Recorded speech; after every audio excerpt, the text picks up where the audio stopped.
এই পৃথিবীতে কখনো কারো জন্য কষ্ট পাবেন না। কেন জানেন? আপনি যার জন্য কষ্ট পাবেন, দিন শেষে দেখবেন সেই আপনাকে ধোঁকা দিচ্ছে, সেই আপনাকে কষ্ট দিচ্ছে। আর যে আপনাকে ছেড়ে চলে গেছে, সেটাকে মনে করবেন আল্লাহর নেয়ামত, সেটা আপনি শুকরিয়া আদায় করবেন। কারণ একমাত্র সেই ব্যক্তি আপনার জীবন থেকে চলে যাবে যে নাকি আপনার জন্য কখনই মঙ্গলজনক ছিল না। কারণ আল্লাহ উত্তম পরিকল্পনা করে। যে ব্যক্তি আপনার জীবনটাকে নষ্ট করে দেওয়ার মতো ক্ষমতা রাখে, ধ্বংস করে দেওয়ার মতো ক্ষমতা রাখে, সে ব্যক্তিকে আল্লাহ আপনার জীবন থেকে সরিয়ে দিবে। আর যে ব্যক্তি আপনাকে ভালোবাসা দিয়ে আপনার জীবনটাকে আগলিয়ে রাখবে, সে ব্যক্তিকে আল্লাহ আপনার জীবনে দিয়ে দিবে। কারণ আল্লাহ উত্তম পরিকল্পনাকারী। আল্লাহ বোঝে আপনার জন্য কোনটা মঙ্গলজনক আর কোনটা খারাপ। আল্লাহ যেটা আপনাকে দিবে সেটাই শুকরিয়া আদায় করবেন, সেটাই আলহামদুলিল্লাহ বলে গ্রহণ করবেন। দেখবেন আপনি সুখী হতে পারবেন। আর আল্লাহ যেটা আপনাকে দিবে সেটা যদি আপনি অবহেলা করেন, তাহলে আপনি একসময় অনেক কষ্ট পাবেন। কারণ আল্লাহ আপনাকে দয়া করে সে ব্যক্তিটাকে দিছিল, আর সে ব্যক্তিটার সাথে আপনি অবহেলা করে, অবজ্ঞা করে, অপমান করে আপনার জীবন থেকে তাড়িয়ে দিয়েছেন। একসময় কি হয়েছে, আপনি একা নিঃস্ব হয়ে গেছেন, তাই না? কারণ আল্লাহ আপনার জন্য যেটা মঙ্গলজনক ছিল সেটাই দিয়েছিল, যেটা নাকি আপনি ধরে রাখতে পারেন নাই। একটা মানুষকে ধরে রাখতে হলে তাকে ভালোবাসা দিয়ে আগলিয়ে রাখতে হয়, তাকে বোঝাতে হয় আমি তোমার জন্য আছি, তোমাকে আমি ভালোবাসি, তোমার বিপদে আপদে সব কিছুতে আমি থাকবো। আর সে ব্যক্তিটার সাথে যদি আপনি চালবাজি করেন, বাটপারি করেন, চালাকি করেন, তাহলে আপনি সে ব্যক্তিটাকে কখনো ধরে রাখতে পারবেন না।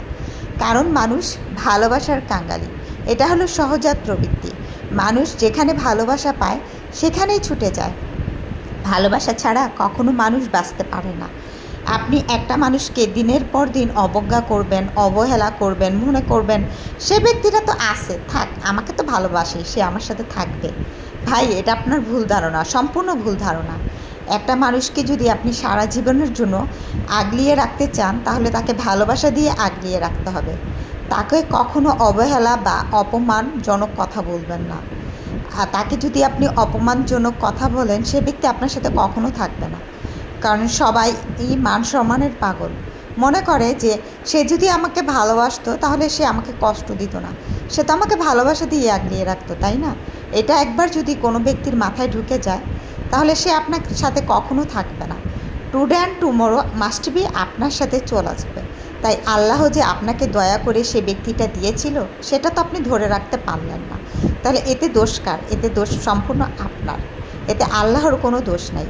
আল্লাহকে আমরা কথায় কথায় দোষারোপ করি, তুমি কেন আমাকে এই জিনিসটা দাও নাই, কেন আমার কাছ থেকে কেড়ে নিছো। আল্লাহ কখনো কোনো কিছু আপনার কাছ থেকে কেড়ে নেয় না। আপনার কার্যকলাপে সে ব্যক্তিটা আপনার কাছ থেকে দূরে চলে যায়, আপনি তাকে ধরে রাখতে পারেন নাই। আল্লাহ তো আপনাকে দয়া করে দিছিল, তাই না? আপনি যদি তাকে আপনার ভালোবাসা দিয়ে ধরে রাখতেন, সে ব্যক্তিটা কি আপনাকে ছেড়ে যেত? কখনো যেত না। আপনি তাকে পেয়ে নিজেকে অনেক বড় মনে করে ফেলছেন, মনে করছেন আমি বুঝি কি হয়ে গেছি, কিন্তু আপনি কিন্তু সেই জিনিসটার যোগ্য ছিলেন না। তারপরও আল্লাহ আপনাকে দয়া করে দিচ্ছে। আমরা যোগ্যতার থেকে বেশি বড় কিছু পেয়ে গেলে সেটার মূল্য আমরা কখনো দিতে জানি না, সেটাকে আমরা অবজ্ঞা করি, অবহেলা করি, অপমান করি। একসময় সেই জিনিসটা আমাদের কাছ থেকে হারিয়ে যায়। কারণ আল্লাহ তখন সেই ব্যক্তিটা আপনার জীবন থেকে কেড়ে নেয়, মনে করে আমি তাকে দয়া করে দিছি, আর সেই ব্যক্তিটার সাথে সে এত অবহেলা করতেছে, তাই